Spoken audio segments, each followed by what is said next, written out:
안녕하세요. 보상과 배상TV입니다. 자, 오늘도 보상과 배상에 관련된 교통사고 이외의 색다른 주제를 가지고 왔습니다. 제가 매일 교통사고 정보를 촬영하다가요, 색다른 주제를 가지고 오면은 조금 어색하실 수도 있습니다. 근데 보험 상식 하나 더 쌓는다 라고 생각하시고 오늘은 편안하게 한번 봐주시면 좋을 것 같습니다. 요즘 전 세계적으로 핫하죠. 바로 오징어 게임이라는 드라마인데요. 자, 오징어 게임이 보험하고 무슨 관련이 있냐 라고 이렇게 생각하시는 분들이 있는데, 오징어 게임 그리고 보험금, 이거에 관련된 보험 상식에 대해서 알려드리겠습니다. 오징어 게임을 보면요, 456번까지 있었죠. 456명의 참가자들이 게임을 하는데요, 이 게임의 조건이 뭡니까? 내 목숨하고 돈하고 바꾸는 거죠. 내 목숨을 걸고 1등을 했을 때는 상금을 받는다고 해서 마지막 남은 한 명 빼고는 455명은 결국 목숨을 잃었죠. 자, 근데 이렇게 한번 생각해 봅시다.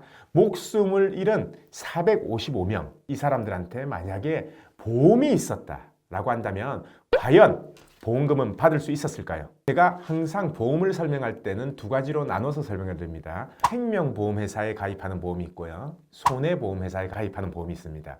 생명보험회사, 손해보험회사, 왜 이걸 나눠야 되냐면요, 약관 자체가 달라요. 보상하는 내용 자체가 다르다는 거죠. 그래서 꼭 사망사고에 있어서는 나눠서 생각을 해야 되는데요, 생명보험회사에 가입한 보면요, 어떤 이유로 사망하든지 간에 보험 가입 후 2년 뒤에 사고는 보상을 합니다. 그게 자살이다, 고의사고다 하더라도 가입하고 2년이 지났다라고 하면은 결국 어떤 사고도 보상이 된다라는 얘기죠. 그러면은 이 오징어 게임에 참가한 사람들, 이 사람들이 가입한 지 2년만 넘었다라고 한다면은 생명보험회사 건은 돈을 전부 다 받을 수 있습니다. 유족이 받을 수 있다라는 거예요. 하지만 이 손해보험은 달라요. 고의사고는 보상 안 해요. 2년이 지나도 보상 안 합니다. 고의사고라더라도 아까 생명보험은 2년 지나면 보상했죠. 근데 이 손해보험은 어떤 경우에도 보상 안 합니다.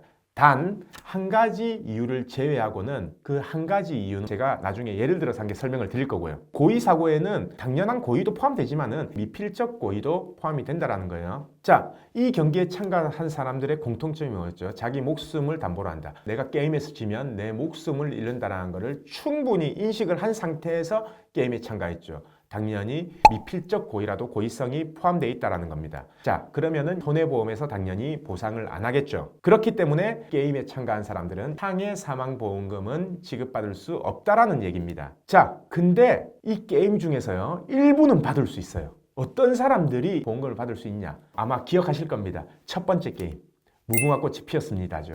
이때 참가한 사람들은요, 자기가 죽을 줄 알고 참가했어요? 당연히 아니죠. 내 목숨을 담보로 하는 게 아니라 단순히 게임을 하면은 돈을 준다라고 해서 참가한 겁니다. 그래서 그 다음 게임부터는 패소를 하고 다시 자발적으로 참가를 했죠. 그 이후 게임부터는 고의성이 포함되어 있고, 첫 번째 게임 무궁화꽃이 피었습니다, 이거 할 때는 고의성이 전혀 없었습니다. 그래서 그 사람들은 상해사망보험금도 받을 수 있고 생명보험금도 받을 수 있다라는 얘기죠. 자, 그러면 아까 손해보험에서 고의사고라더라도 보상하는 한 가지 뭐냐, 고의사망이 심신상실 상태에서의 고의사망이다, 심신상실 상태에 빠져있는 상태에서의 고의사망이다 라고 한다면 보상을 하거든요. 심신상실 상태라고 뭐냐, 예를 들어서 정신병력이 있어요. 그래서 누가 간호를 안 해주면 어떠한 충동적인 행동을 하더라도 통제가 안 되는 겁니다.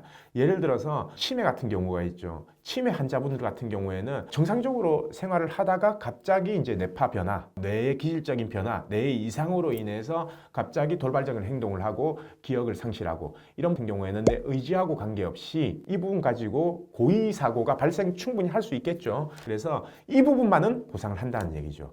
자, 그러면 최근에 나왔던 판례입니다. 2심 판결이고 심신상실 상태에 빠진 게 확실한 것 같지만 보상을 안 한다는 판례가 있었어요. 뭐냐? 이분 같은 경우에는요, 마약을 했습니다. 그래서 마약을 하다가 검거가 됐어요.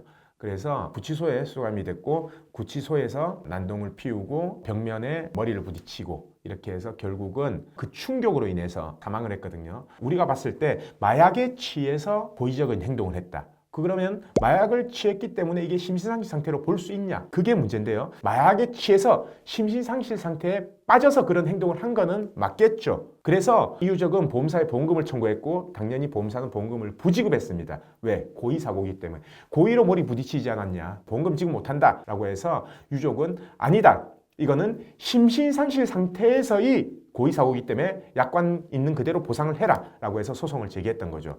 결과는 1심, 2심 다 보험사가 이겼습니다. 자, 그 이유를 보면요. 판결문에는 취지를 요약하면은 이렇습니다. 보험약관에 심신상실 상태에서의 고의사고는 보상한다 이렇게 정해놓은 취지 자체는 정신병력이 있거나 병적 질병이 있는 경우 그 사람들을 보호하기 위해서 만들어 놓은 약관이지 범죄의 행위 마약을 한다든지 술을 마신다든지 이런 부분까지 전부 다 보호해서 심신상실 상태의 약관을 만들어 놓은 게 아니다. 이거는 약관 조항의 신설 취지하고는 다르다. 이렇게 판단을 한 겁니다. 그래서 제가 아까 말씀드린 오징어 게임이나 아니면 두 번째 이제 판례 이 부분을 보면요.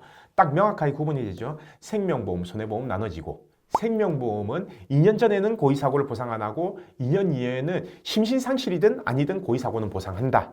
그리고 손해보험 같은 경우에는 원칙적으로 고의사고는 보상하지 않는다. 하지만 예외적으로 심신상실 상태에서의 고의사고는 보상한다. 단 범죄 행위 이런 것들은 제외한다. 이제 정리가 되셨죠? 조금 헷갈리고 난해한 부분이지만 드라마나 판례를 비추어서 조금 쉽게 설명을 드렸습니다. 오늘 영상은 여기까지고요. 마지막으로 영상 아래쪽에 좋아요 표시 그리고 댓글로 간단한 응원 또는 궁금증 꼭 부탁드리겠습니다. 다음에도 좋은 주제, 유익한 주제로 찾아뵙겠습니다. 오늘 영상 끝까지 봐주신 구독자분들 감사드립니다.